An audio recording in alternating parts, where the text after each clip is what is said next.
Why don't you tag along with me as we ride the road?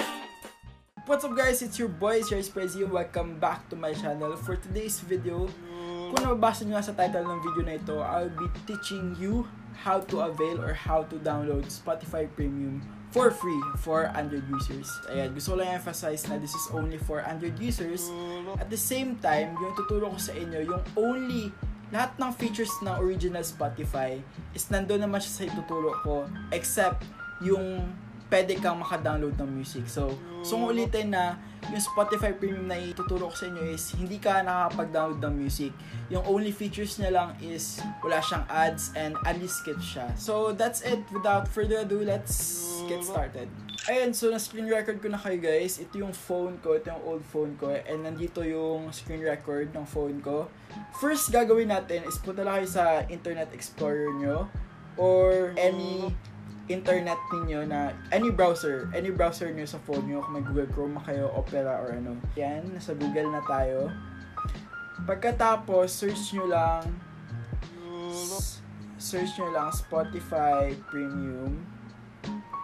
And na-search ko na siya kanina kasi nag-prepare ako. Yan, Spotify Premium APK 2020. Ayan, kung nakita nyo dito, yung nilagay ko is Spotify Premium APK 2020. Ayan. So, yung first na lalabas, yung first search result, yun yung i-click ninyo. Nakalagay dito na Spotify Premium APK, latest 2020 update, and no root. Ayan, so scroll nyo lang sa baba, hanapin nyo yung download link ng Spotify Premium. Ayun. So, nakalagay dito, go to download page. I-click nyo yun. Pagkatapos, ito yung lalabas. Then, click nyo tong download Spotify Premium, yung blue na link. Yan yung i-click ninyo guys. And be careful lang sa mga ads na lalabas sa browser ninyo kasi baka hindi yun yung original Spotify link. Baka ads lang yung na-click ninyo. Ganun.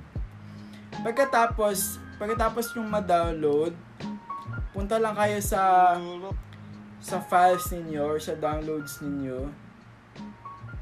Saan na ba yung downloads ko? Yan, downloads. And, ito yung na-download ko na kanina. So, kiklik natin itong Spotify ito siya. Yan. Staging app. Then, nakalagay dito, do you want to install? Of course, install natin. And siya, nag-install na siya. So, hintayin nyo lang. Ayan siya. So, app installed. So, open natin siya. Ayan. So, login tayo. Lagay ko lang yung details ko. So, nakapag-login na tayo guys. Ito yun siya. Dito. Then, punta tayo dun sa your library. And itetest natin kung ano yung features na na-download natin. Ayan.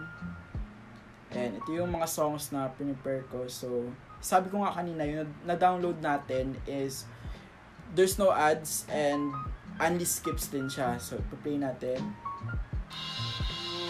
Ayan. So na-play natin yung Death of a Bachelor kasi nga, 'di ba, yung sa original na Spotify Premium na free, shuffle play lang yung nakalagay. Ito pwede mo siyang i-click kahit saan, kung kahit anong kantang na gusto mo. Ayun. So, ita-try natin siya. Yung sabi ko kanina, 'di ba, na hindi siya pwede ma-download kasi yung experience ko before. Ita-try natin siya kung ma-download ba natin siya. Ayan, so sabi ko kanina, hindi natin siya ma-download. Lumabas kanina na kailangan natin mag-avail ng Spotify Premium talaga. So ito parang hack lang siya na there's no ads and unskips din ang magagawa natin sa version ng Spotify Premium na ito. And there you have it. You already have a Spotify Premium for free. So that's it for this video guys. Alam kong medyo madali lang yung tutorial natin for today, pero gusto ko lang din i-share sa inyo yung hack ko na natutunan ko like a few years back. So ayun, so pinagpatuloy ko lang din to Spotify series ko kasi nag-trend din yung old na Spotify Premium video ko. So, why not do it again, diba? So, if you have any questions or if may mga problema man kayong na-encounter during downloading the app, please do comment them down below para matulungan ko kayo, diba? So, that's it for this video, guys. I hope you enjoyed this video. I hope you enjoyed this tutorial. Once again, this is Jairus Perzi saying, Akats is life, but Wakats is lifer. Bye, guys.